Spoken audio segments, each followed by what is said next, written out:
Assalamualaikum warahmatullahi wabarakatuh. Perkenalkan Ibu dan teman-teman, saya Rima Dita Fiani beserta rekan-rekan saya, Anissa Aprialita, Kamelia Putri Emno, dan Zakia Rahma akan menyampaikan materi mengenai mengelola bahan kimia. Untuk materi pertama akan dijelaskan oleh Anissa. Kepada Anissa dipersilakan. Baik, terima kasih kepada moderator. Untuk materi pertama, bahan kimia ramah lingkungan untuk setiap laboratorium. Bahan kimia ramah lingkungan merupakan falsafah perancangan produk dan proses yang mengurangi atau meniadakan penggunaan dan terciptanya bahan berbahaya.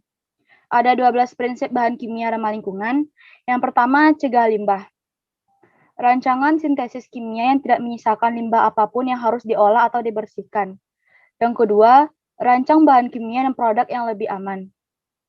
Rancang produk kimia yang sangat efektif, namun hanya mendukung sedikit racun atau tidak sama sekali.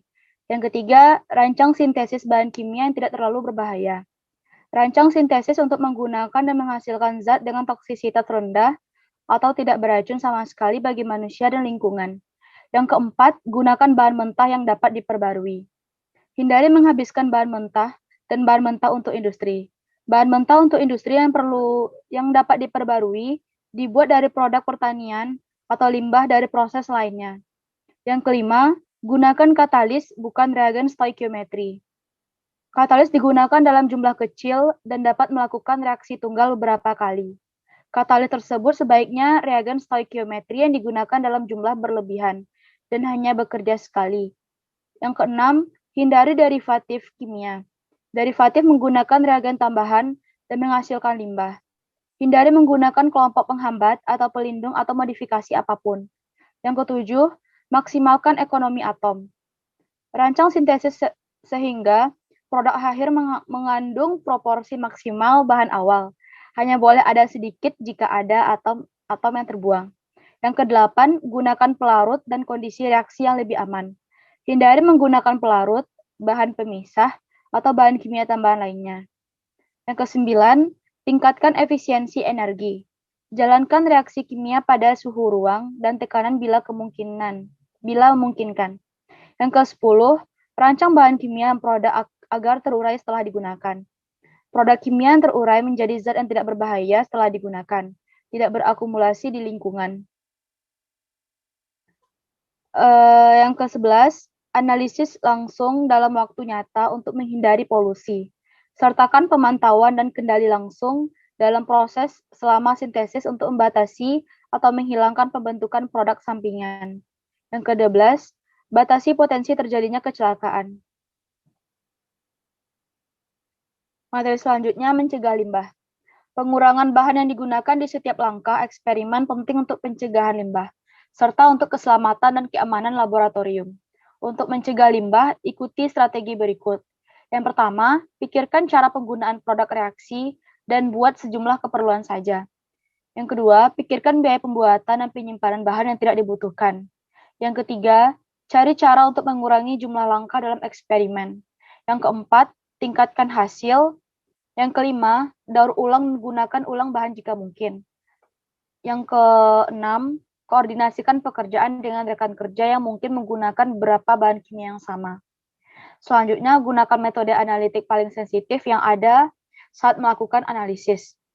Selanjutnya, pertimbangkan jumlah reagen, pelarut, dan bahan berbahaya yang digunakan dengan peralatan laboratorium otomatis saat membeli sistem baru. Selanjutnya, pisahkan limbah tidak berbahaya dari limbah berbahaya. Selanjutnya, pertimbangkan penggunaan sistem pemurnian kolom untuk mendaur ulang pelarut yang digunakan. Materi selanjutnya menggunakan pekerjaan berskala mikro. Metode pengurangan bahaya yang berhasil adalah melakukan reaksi kimia dan prosedur laboratorium lainnya dalam skala yang lebih kecil atau berskala mikro. Penggunaan tingkat skala mikro menghemat bertonton limbah dan jutaan dolar. Di samping itu, pekerjaan berskala mikro mengurangi bahaya kebakaran dan kemungkinan terjadinya kecelakaan, serta tingkat keparahan kecelakaan yang memaparkan pegawai pada bahan kimia berbahaya. Materi selanjutnya menggunakan pelarut dan bahan lainnya yang lebih aman. Laboratorium lebih aman dan terjamin jika mereka mengganti dengan bahan kimia yang tidak berbahaya atau kurang berbahaya bila memungkinkan. Pertimbangkan jalur sintetik dan prosedur alternatif untuk melakukan campuran reaksi. Pertimbangkan beberapa faktor penting sebagai berikut. Yang pertama, hindari pelarut yang terdaftar sebagai toksin produktif, polutan udara berbahaya, atau karsinogen tertentu. Yang kedua, pilih pelarut dengan nilai ambang batas yang relatif tinggi. Pelarut pengganti yang paling baik memenuhi kondisi berikut.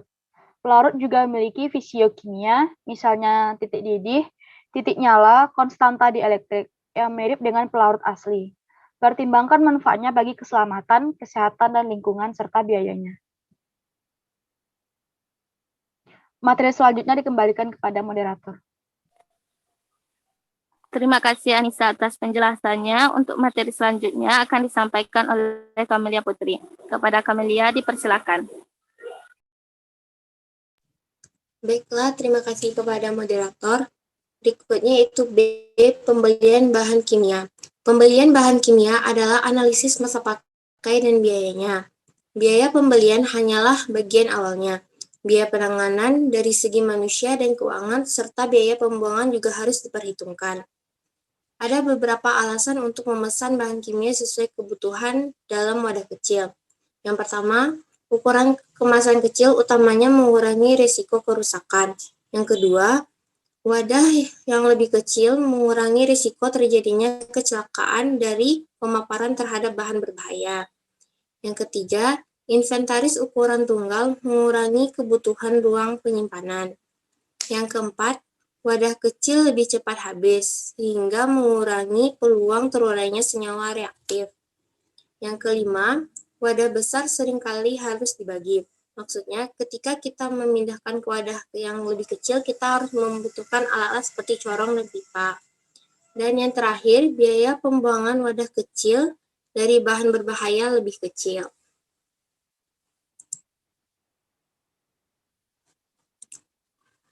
Memesan bahan kimia. Lembaga mungkin memusatkan kewenangan untuk meletakkan pemesanan bahan kimia di kantor pembelian atau membagi kewenangan itu ke seluruh lembaga. Sistem pembelian terpusat harus mengontrol pemesanan jenis bahan tertentu, seperti bahan yang mudah terbakar di dalam wadah yang melebihi ukuran tertentu. Sebelum membeli bahan kimia, pegawai harus mengajukan beberapa pertanyaan, di antaranya, apakah bahan kimia itu sudah tersedia di laboratorium lain dalam lembaga itu atau ada kelebihan di gudang bahan kimia? Berikutnya, berapa jumlah minimal yang diperlukan untuk mengeksperimenkan bahan tersebut? Dan yang terakhir, berapa ukuran wadah yang paling sesuai di daerah tempat digunakan untuk penyimpanan bahan tersebut? Menerima bahan kimia. Batasi pengiriman bahan kimia ke area yang memiliki perlengkapan untuk menangani bahan kimia tersebut, seperti tempat bongkar muat, ruang penerimaan, atau laboratorium. Jangan mengirim bahan kimia ke kantor departemen yang tidak memiliki perlengkapan untuk menerima paket ini. Namun, jika pengiriman ke kantor serupa merupakan opsi satu-satunya, tentukan lokasi terpisah dan jauh dari gangguan seperti meja dan rak untuk pengiriman bahan kimia. Setelah bahan kimia datang, segera beritahu pegawai yang memesannya.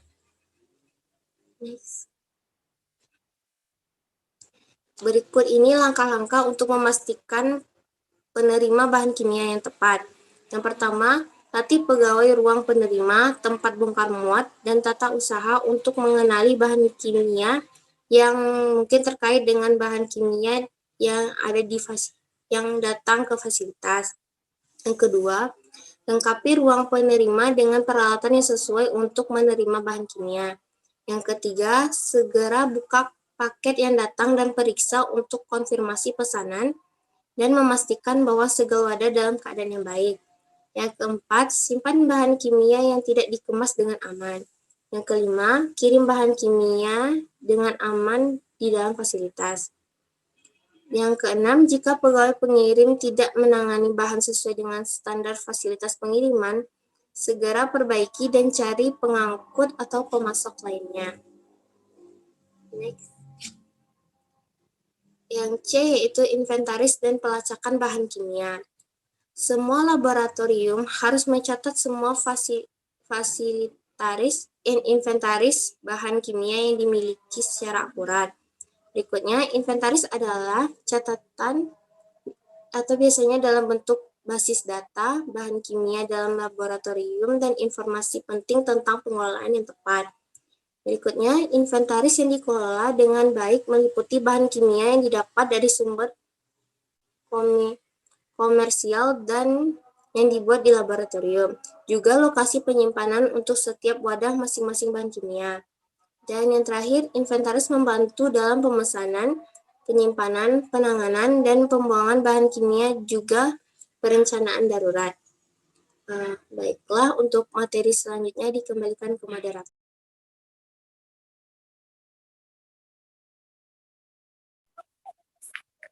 Terima kasih atas penyampaiannya, Kamelia. Untuk materi selanjutnya akan saya sampaikan sendiri, yaitu mengenai penyimpanan bahan kimia. Dalam menyimpan bahan kimia, ada panduan yang harus kita ikuti. Yang pertama, sediakan tempat penyimpanan khusus untuk masing-masing bahan kimia dan kembalikan bahan kimia ke tempat itu setelah digunakan. Yang kedua, simpan bahan dan peralatan di lemari dan rak khusus penyimpanan. Yang ketiga, amankan rak dan unit penyimpanan lainnya. Pastikan rak memiliki bibir pembatas di bagian depan agar wadah tidak jatuh. Idealnya, tempatkan wadah cairan pada baki logam atau plastik yang bisa menampung cairan jika wadah rusak. Tindakan pencegahan ini utamanya penting di kawasan yang rawan gempa bumi atau kondisi cuaca ekstrim lainnya.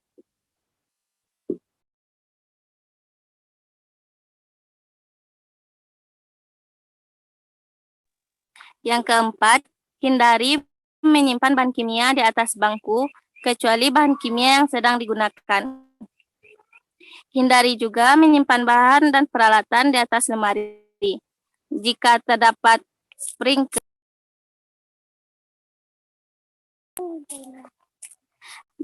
jaga jarak bebas minimal 18 inci dari kepala sprinkler. Yang kelima, jangan menyimpan bahan pada rak yang tingginya lebih dari 5 kaki. Yang keenam, hindari menyimpan bahan berat di bagian atas. Yang ketujuh, jaga agar pintu keluar, koridor, area di bawah meja atau bangku, serta area peralatan keadaan darurat tidak dijadikan tempat penyimpanan peralatan dan bahan.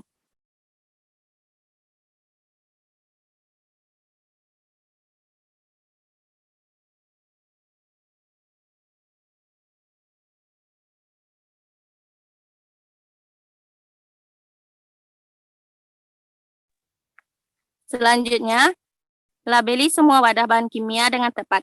Letakkan nama pengguna dan tanggal penerimaan pada semua bahan yang dibeli untuk membantu kontrol inventaris. Yang kesembilan, hindari menyimpan bahan kimia pada tudung asap kimia, kecuali bahan kimia yang sedang digunakan. Selanjutnya,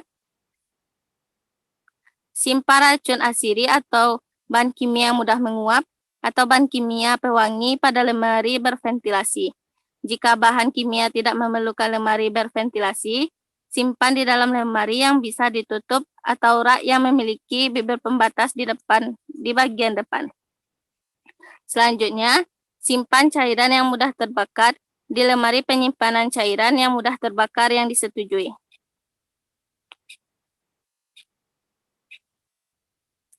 Yang ke-12, jangan memaparkan bahan kimia yang disimpan ke panas atau sinar matahari langsung.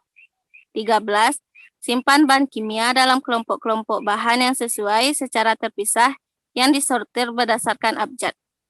14, ikuti semua tindakan pencegahan terkait penyimpanan bahan kimia yang tidak sesuai. 15, berikan tanggung jawab untuk fasilitas penyimpanan dan tanggung jawab lainnya di atas kepada satu penanggung jawab utama dan satu orang cadangan. Kaji tanggung jawab ini minimal setiap bulan, setiap tahun.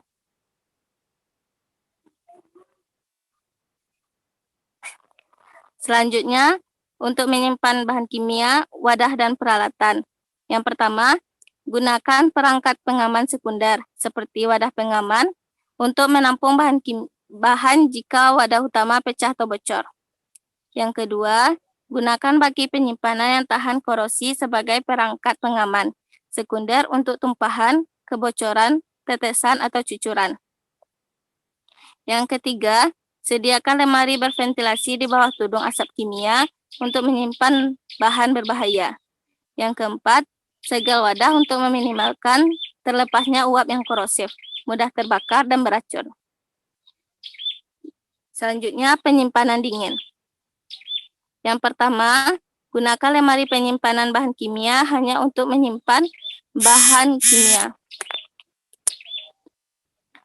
Gunakan pita dan penanda tahan air untuk memberi label lemari es dan freezer laboratorium.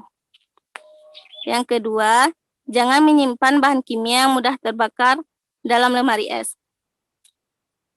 Yang ketiga, semua wadah harus tertutup dan stabil. Perangkat pengaman sekunder seperti baki plastik penting untuk laboratorium kimia dan disarankan untuk semua wadah. Yang keempat, labeli semua bahan dalam lemari es dengan isi, pemilik, tanggal, perolehan atau penyiapan, dan sifat potensi bahayanya. Yang kelima, tata isi berdasarkan pemilik, namun pisahkan bahan yang tidak sesuai. Tata isi dengan memberi label pada rak dan tempelkan skema penataan di luar unit. Yang keenam, setiap tahun kaji semua isi dari masing-masing unit penyimpanan dingin, buang semua bahan yang tidak berlabel, tidak diketahui atau tidak diinginkan, termasuk bahan yang dimiliki oleh pegawai yang telah meninggalkan laboratorium.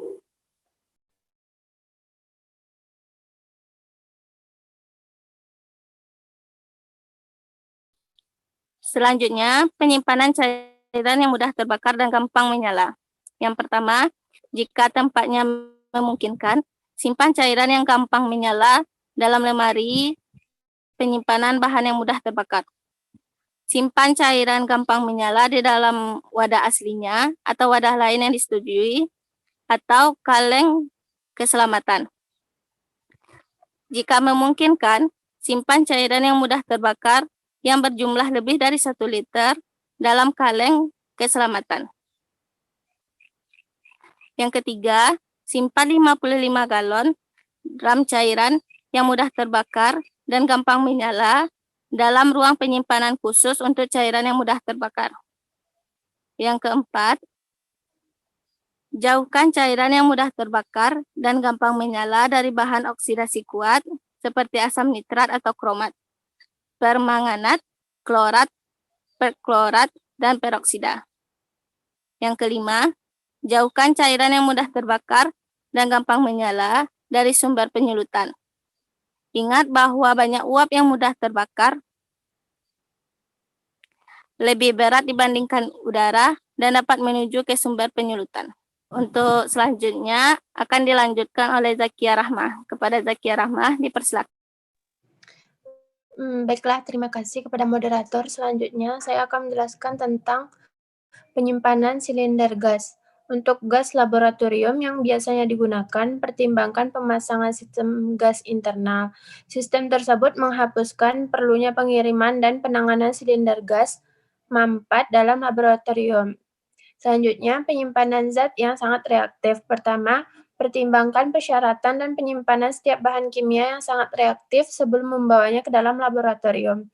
Kedua, baca MSDS atau literatur lainnya dalam mengambil keputusan tentang penyimpanan bahan kimia yang sangat reaktif.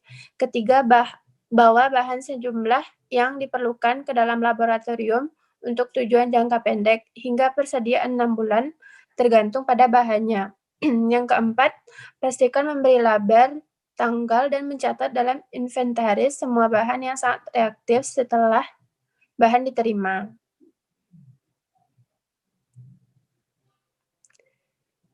Yang kelima, jangan membuka wadah bahan yang sangat reaktif yang telah melebihi tanggal kadaluarsanya. Hubungi koordinator limbah berbahaya di lembaga Anda untuk mendapatkan instruksi khusus. Yang keenam, jangan membuka peroksida organik cair atau pembentuk peroksida jika ada kristal atau endapan. Hubungi CSSO Anda untuk mendapatkan instruksi khusus. Yang ketujuh, untuk masing-masing bahan kimia yang sangat reaktif, tentukan tanggal pengkajian untuk mengevaluasi kembali kebutuhan dan kondisi serta membuang atau mendaur ulang bahan yang terurai dari waktu ke waktu. Yang ke-8, pisahkan bahan berikut. Yang pertama, agen pengoksidasi dengan agen pereduksi dan bahan mudah terbakar. Yang kedua, bahan reduksi kuat dengan substrat yang mudah direduksi. Yang ketiga, senyawa piroforik dengan bahan yang mudah terbakar. Yang terakhir, asam perklorik dengan bahan reduksi.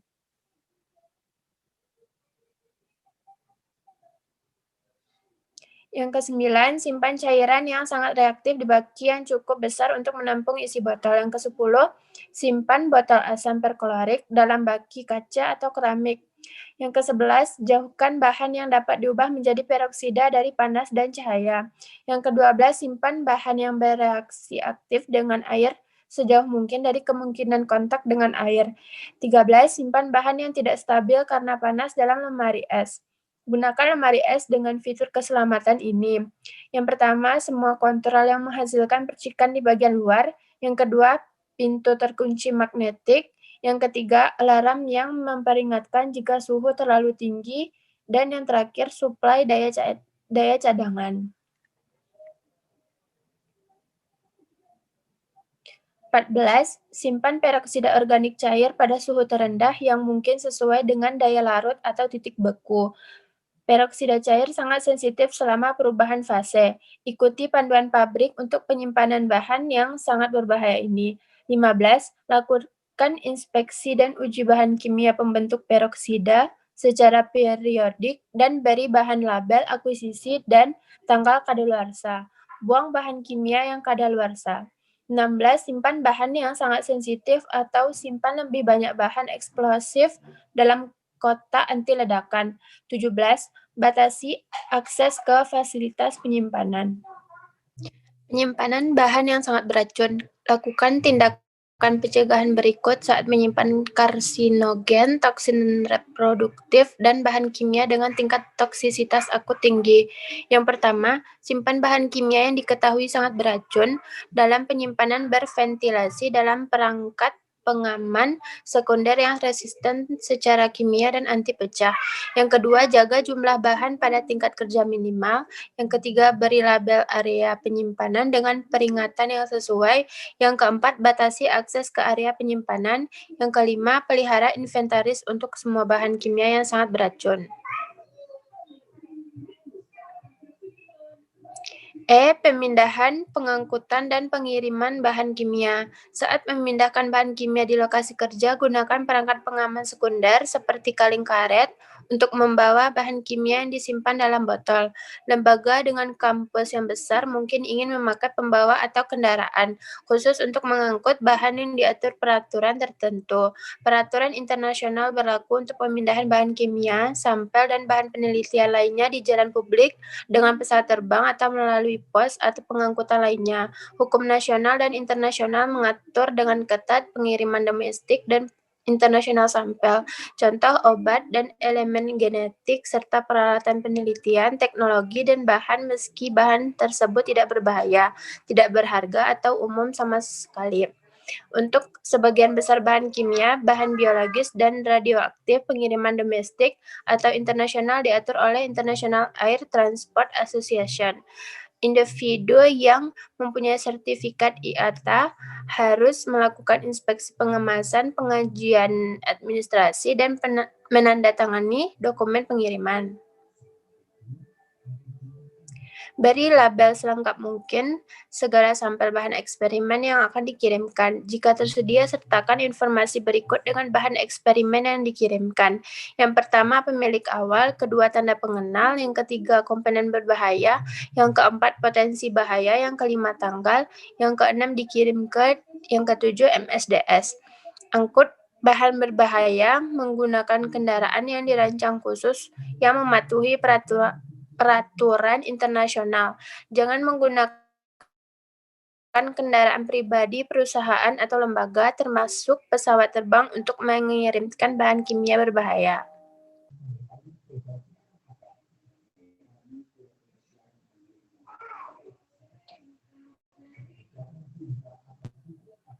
Selanjutnya dikembalikan ke moderator.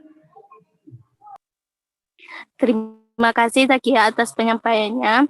Sekian penyampaian materi dari kelompok kami. Kami mohon maaf jika terdapat kesalahan dan kekurangan. Assalamualaikum warahmatullahi wabarakatuh.